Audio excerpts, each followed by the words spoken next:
টেবিলের উপর থেকে বক্সটা এনে রিয়ার পা ভেন্ডিস করে দিলাম। আমি বললাম কি দেখিস এভাবে?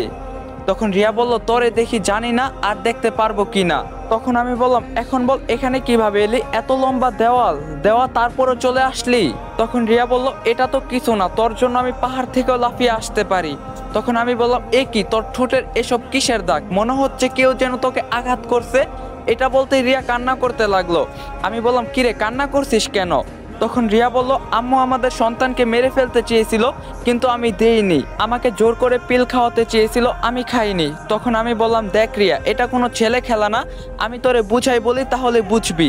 তখন রিয়া বলল আর কি বলবি তুই? তখন আমি বললাম আগে আমাকে ভাইয়া বলে ডাকতি, কত মধুর ডাক ছিল, কিন্তু কেন তুই এমন হলি সেটা আমি জানি না। তুই একটা বিষয় চিন্তা করে দেখলি তোর জন্য আজকে কি হয়েছে? তখন রিয়া বলল সবকিছু আমি করছি বুঝি, তুই কোনো দোষ করিস নাই মনে হয়।